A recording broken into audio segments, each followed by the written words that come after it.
Bonjour à tous, bienvenue dans cette nouvelle édition de Place des Entrepreneurs, l'émission de l'UPE 13. Je suis Marie Bagnoli, vice-présidente de l'UPE 13 en charge du commerce. J'ai le plaisir aujourd'hui d'accueillir 4 entrepreneurs de talent qui nous font l'honneur et qui libèrent du temps pour pouvoir échanger avec nous sur cette crise.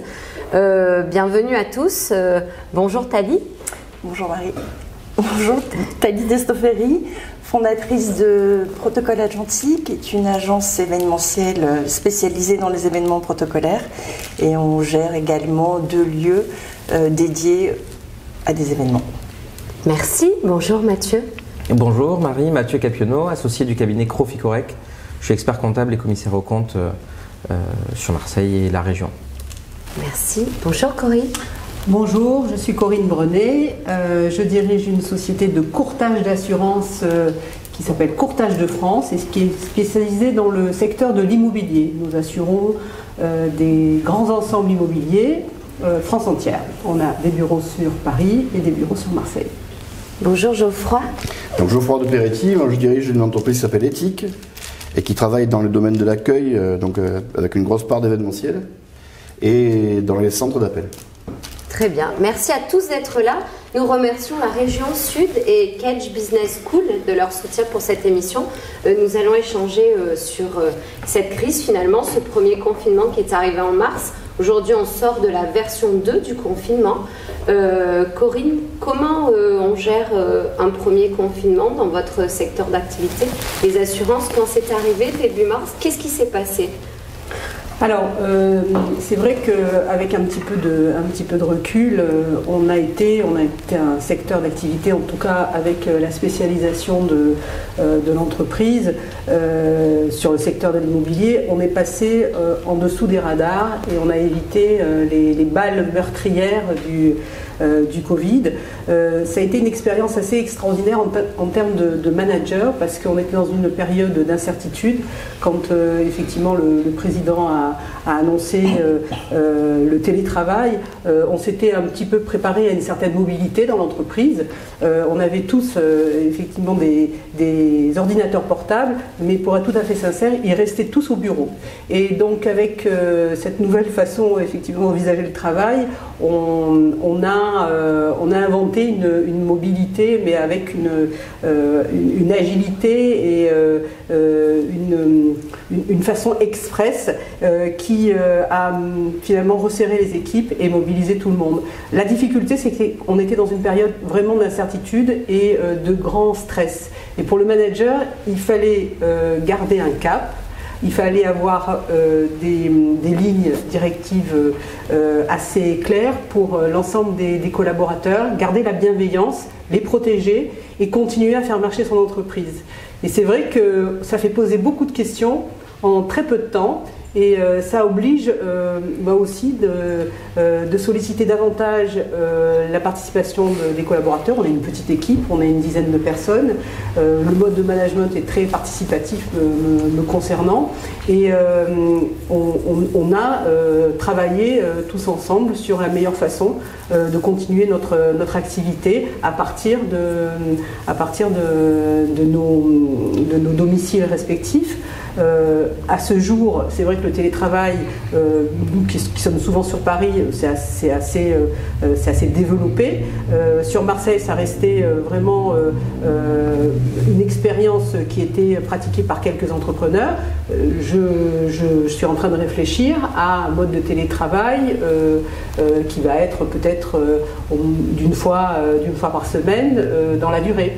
Ça fait partie des éléments que les collaborateurs apprécient. Moi, la moitié de mon équipe a entre 25 et 30 ans. C'est une génération qui est très sensible effectivement à ces dispositifs. Et puis c'est un moyen aussi de fidéliser ces bons collaborateurs. Moi, j'ai une équipe qui est très performante, donc je suis très très contentes et si je peux effectivement leur permettre de grandir en termes de satisfaction avec le télétravail, je le ferai volontiers. Vous avez changé d'avis sur le télétravail en fait, hein? Ça vous a fait changer d'avis sur le télétravail? Alors j'avais pas forcément d'avis, j'écoutais les expériences parisiennes qui le pratiquaient, parce qu'il y a souvent une heure et demie de transport pour les collaborateurs, donc effectivement les entrepreneurs le pratiquaient, mais avec ce confinement, effectivement, on l'a mis en œuvre et j'avoue que c'est un mode qui est très productif. L'ensemble des collaborateurs sont restés très mobilisés. Alors effectivement, il faut animer une équipe à distance. Bon, on apprend à animer une équipe à distance. Pour le premier confinement, on se réunissait tous les jours à 15h. Donc c'était important d'avoir cette balise comme ça qui permette à chacun effectivement de se retrouver, parce qu'il y avait un silence, je ne sais pas si vous vous souvenez, mais c'était assez flagrant, hein, ce silence qui entourait ce premier confinement et donc il était rompu heureusement régulièrement par ces rendez-vous collectifs. Oui, ce rendez-vous collectif, c'est une façon de mettre de l'humain dans le télétravail, du physique dans le télétravail. Oui, et puis aussi, ce qui a été constaté, c'est qu'avec l'ensemble de nos clients, la relation, elle a été vraiment centrée sur notre type de relation. C'est-à-dire qu'on parlait à ses interlocuteurs, mais d'autres choses que de business. On l'abordait, mais ce n'était pas la priorité. On se retrouvait autour de valeurs humaines et la première chose qu'on disait, mais je pense qu'autour de la table on partage tous cette expérience, c'est comment ça va chez vous. Comment ça va chez vous dans votre famille, comment ça va chez vous dans votre équipe et comment ça va chez vous. La troisième question, c'était dans votre activité. Oui. Mais finalement, la conversation qu'on aurait pu avoir autour de la machine à café, qu'on fait pendant le télétravail pour garder une dynamique, une unité. Oui, ça a instauré un autre type de rapport avec nos clients. On a une proximité avec nos clients, c'est le métier qui veut ça, hein. On rentre vraiment dans la problématique assurantielle, c'est la problématique de l'activité de nos clients.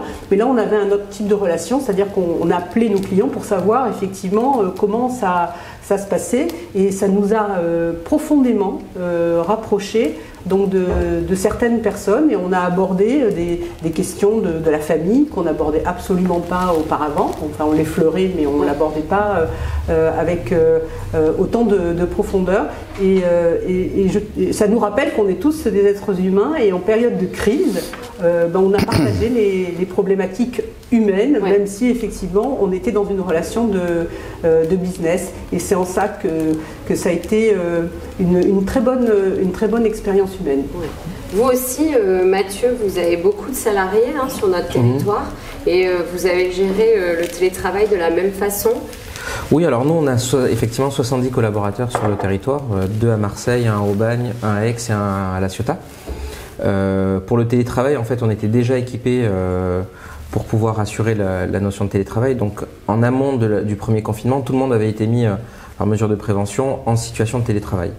Je rejoins un peu Corinne, c'est vrai que on reste un métier basé sur l'humain et en fait, on avait un point de blocage sur le fait que à trop enlever les liens entre les salariés et entre les clients, on avait un peu peur de créer une distance qui en fait s'est avérée être au contraire rapprochée par le télétravail, puisque la première chose que l'on a mise en place pendant le premier confinement, ça a été d'appeler tous nos clients. On a coutume, nous, de parler de clients internes et de clients externes, donc on a travaillé sur les clients internes, donc sur nos collaborateurs, sur leurs conditions de travail, la mise en place d'un double écran, le fait qu'ils aient un espace dédié pour cela, et après passer tout de suite à une étape, prendre connaissance de l'état de santé de nos clients, et l'état de santé financier, l'état de santé psychologique. Le psychologique, on le sent beaucoup plus sur le deuxième confinement que sur le premier, mais on a mis en place un numéro pour appeler tout le monde. Donc on a réussi à appeler nos 2500 clients en moins de 15 jours. Donc il y avait une vraie organisation du travail pour faire en sorte que tout le monde soit appelé, avec une contrainte qui était de dire, sur le premier confinement, tous les jours on avait des nouvelles informations qui pouvaient être parfois différentes, parfois aller dans le bon sens, et parfois en fait on avait un effet d'annonce gouvernementale et pas forcément suivi d'effet avec les décrets. Donc on avait toujours parfois les remontées terrain du premier jour qui n'étaient pas les mêmes que le quatrième et qui étaient encore moins les mêmes que la troisième semaine. Pour autant, on a mis en place un vrai système d'appel automatique pour savoir comment allaient nos clients. Donc la mise en place du télétravail s'est faite, surtout après ça nous a permis de passer à l'étape suivante qui était de préparer l'avenir. Le fait d'avoir 5 bureaux nous permet aussi de mailler un territoire, mais mailler aussi un territoire sur la situation géographique de nos collaborateurs. Et aujourd'hui, avec la mise en place du CSE qu'on avait chez nous, on a commencé à parler de nouvelles problématiques qui sont les problématiques liées à la mobilité interne, la mobilité géographique.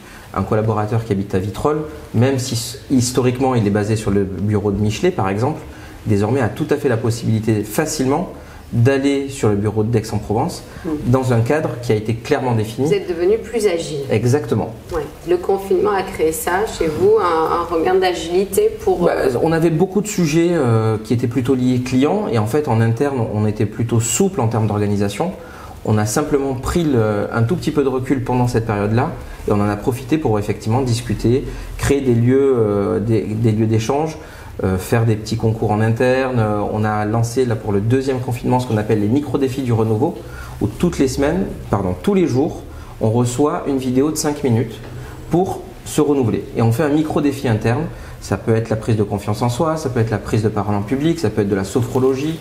Et en fait, sur 3 mois, on a décidé de chaque semaine de se lancer un micro-défi en interne. Et ça marche plutôt pas mal. Alors, chacun avec son envie, c'est-à-dire que sur certaines semaines, peut-être que la notion de sophrologie et de prise de respiration, on sera plus ou moins sensible. Mais en tout cas, on a créé une dynamique. On fait aussi des escape games en interne complètement virtuels. Donc, en fait, Corinne le disait, il faut animer. Et en fait, l'animation virtuelle est une animation. Il faut juste apprendre à le faire. Et effectivement, on a beaucoup d'outils désormais, entre les Teams, les Zoom, les WhatsApp. Enfin, les outils sont aussi au service d'une animation que l'on doit faire. Et il ne faut pas mettre en place des outils pour mettre en place des outils. Il faut toujours se rappeler quel était le but de la création de valeur, quel était le but de la création de l'animation que je voulais faire. Et en fait, je mets juste des outils en face, tout simplement.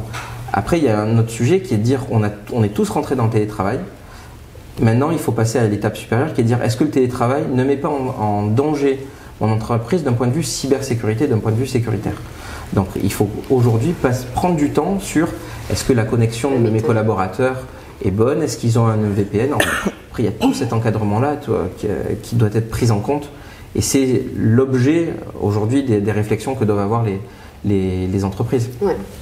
Alors vous, Geoffroy, comment vous avez abordé cette crise avec vos collaborateurs, puisque donc on parle d'être agile, d'animer ces équipes. Vous avez pu mettre en place des nouveautés, essayer de se transformer un peu avec cette crise. Chez nous, finalement, c'est un peu c'est un laboratoire parce que chacune des activités a des particularités très différentes. Donc par exemple la partie événementielle, malheureusement depuis mars. Oui, vous avez été très très touché. On n'a plus rien fait, donc j'ai pas eu besoin d'être beaucoup agile. On a plutôt été les deux pieds, la tête dans le sable, on va dire. Voilà.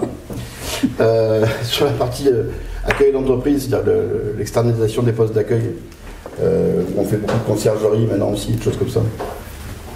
Il a fallu s'adapter aux besoins de nos clients. Ouais, les horaires. Certains clients ont fermé ou pas, ont changé leurs horaires. Et surtout travailler avec eux sur les problématiques de tout ce qui est gestes barrières, les outils qu'on va mettre en place pour que nos salariés soient protégés, parce que là, le télétravail pour accueillir les gens dans les entreprises, c'est pas terrible, quoi. Non. Voilà. C'est compliqué. Donc là, il y avait un deuxième cas de figure qui était très différent. Et le troisième cas de figure, c'était les centres d'appel, où là, on avait des problématiques. C'est pas un hasard si les centres d'appel ils sont pas souvent en télétravail. C'est qu'il y a des problématiques de sécurité informatique, l'utilisation des outils de nos clients chez eux, à distance. Alors là, c'est une forme de télétravail, mais physiquement, on est capable de protéger les données sur le centre d'appel. C'est un peu plus compliqué chez nos salariés. Donc le premier confinement, il a fallu qu'on invente un système pour le faire avec un maximum de gens. Donc sur 200 personnes, on a réussi à en mettre 70 en télétravail. C'est bien. En moins d'une semaine, on va dire. Merci à des informaticiens. Ça nous a permis en tout cas de faire de la place, quoi. Voilà. Donc c'est pas 100% des gens qui étaient en télétravail, mais ça a permis d'écarter les gens les uns des autres, etc. En sachant qu'il y a des parties où on ne peut pas le faire du tout, parce qu'il y a des problèmes techniques qui ne sont pas réglables, quoi. Ouais.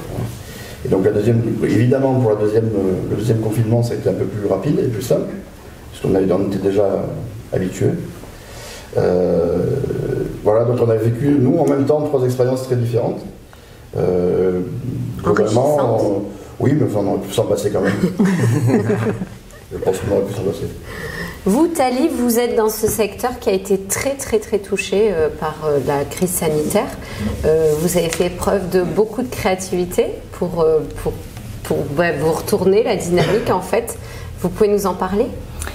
Oui, alors dans un premier temps, on a quand même fait face à beaucoup d'annulations, de reports d'événements, et ça nous a pris énormément de temps, d'où le contact avec les différents clients, et ça c'était assez intéressant d'un point de vue humain, de discuter avec eux, de voir aussi les entreprises qui nous ont soutenus, qui n'ont pas forcément décidé d'annuler des événements, mais de les reporter. Donc on a eu beaucoup d'échanges téléphoniques, mais ça c'était très enrichissant. On a ensuite, on est un peu seul, dans nos métiers, mais on est une toute petite structure, donc on s'est rapproché du syndicat des activités événementielles, et donc pour poser toutes les problématiques. Et l'événementiel c'est tellement large, ça part du photographe, ça va, c'est un animateur, des lieux, des prestataires techniques, événements, il y a énormément de choses, donc on avait des problématiques à partager, comment gérer cette crise. Et puis ensuite, quand tout a été réouvert, nous, rien ne se passait. Rien de plus. C'est-à-dire qu'on travaille habituellement avec donc, des entreprises et du privé pour l'organisation de mariage, de choses plus intimes et autres. Rien. Donc on s'est dit, bon, on a des lieux, on gère des lieux.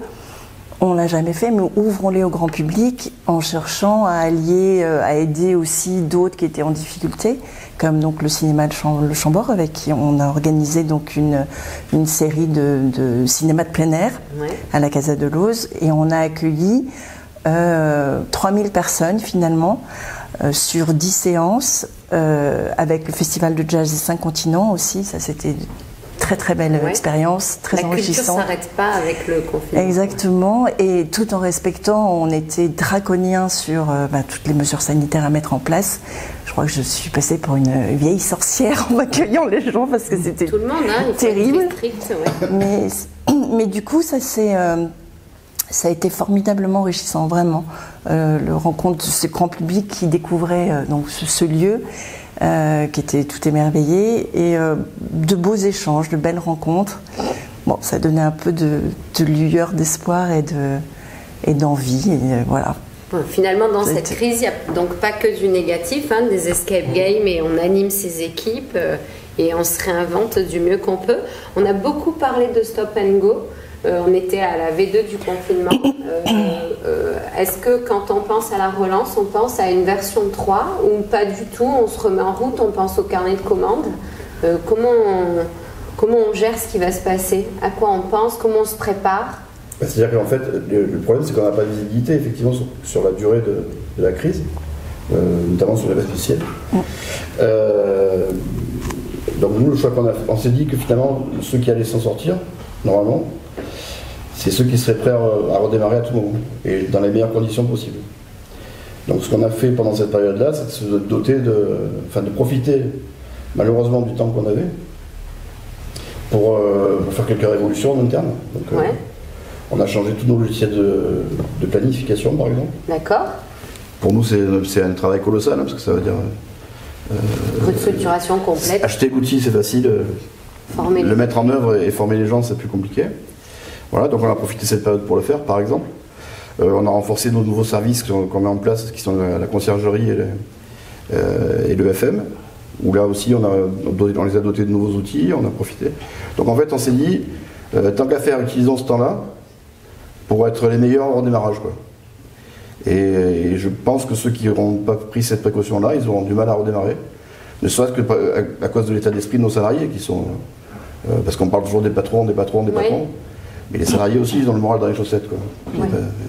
Les salariés, ils veulent travailler. Hein. Ah oui, bien sûr. Oui.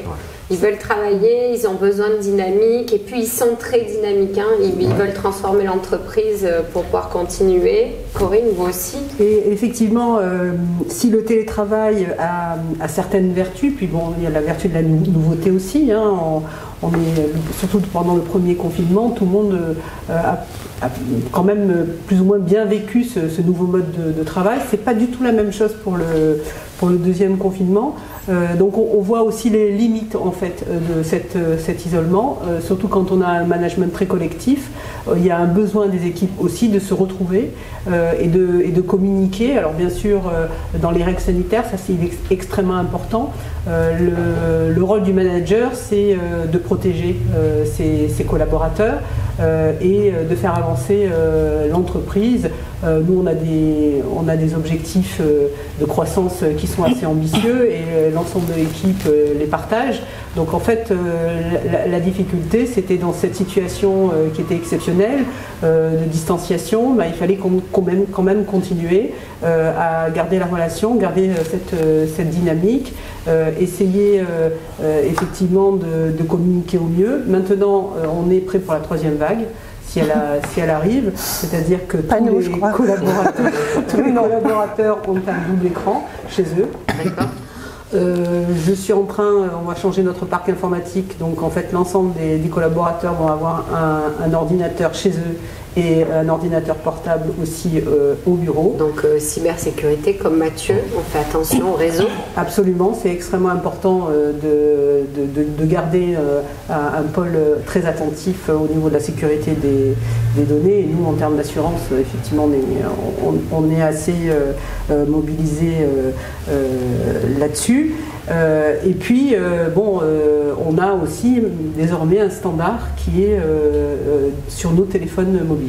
Donc en fait, on transfère les appels d'un collaborateur à un autre. Donc en fait, on a une souplesse extrême et une mobilité qui est désormais extrême. Mais ça ne nous empêche pas de nous réjouir, de nous retrouver bientôt au bureau et de continuer aussi à fêter les anniversaires comme on le faisait auparavant. Donc on est tous très positifs. Donc on espère qu'on va faire, comme vous dites, plein de fêtes d'anniversaire.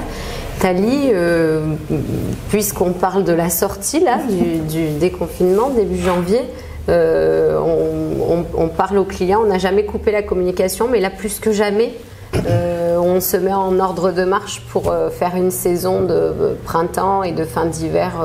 Alors en ordre de marche, on est prêt, très clairement. Je ne sais pas si les entreprises sont prêtes. Voilà, c'est ça, le débat, ça peut être ça. On a entendu que des entreprises se confinaient toutes seules. Il ne faut pas qu'ils aient peur de mettre en place la méthode. Exactement, de se retrouver, de faire des choses ensemble, de faire des choses pour leurs produits, leurs lancements et autres.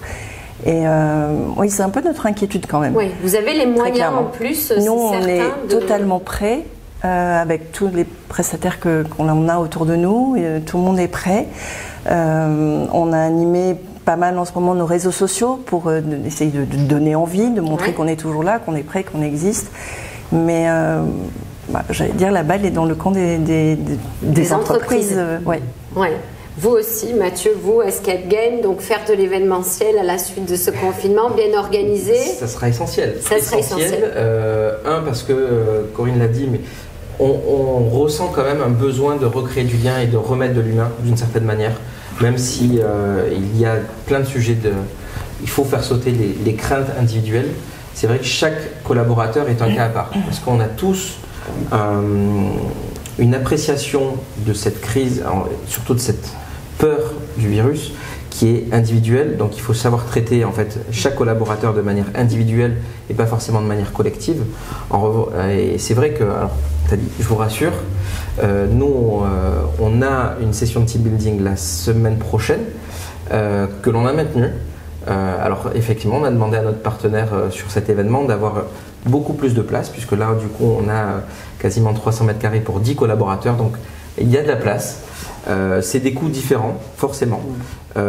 Pour autant, on a souhaité maintenir ça aussi parce que c'est l'engagement qu'on doit avoir vis-à-vis des partenaires économiques, parce que si demain on n'a plus les agences d'événementiel, si on n'a plus les assureurs, si on n'a plus les acteurs qui permettent d'animer une métropole ou un territoire économique, ben, on aura envie d'aller voir ailleurs ou de changer de territoire. Donc il faut, et je suis d'accord, rappeler qu'on a tous un engagement vis-à-vis de son prochain, parce qu'aujourd'hui, peut-être que les agences ou les sociétés dans l'événementiel ont besoin de nous, mais peut-être que demain, l'inverse pourra se produire.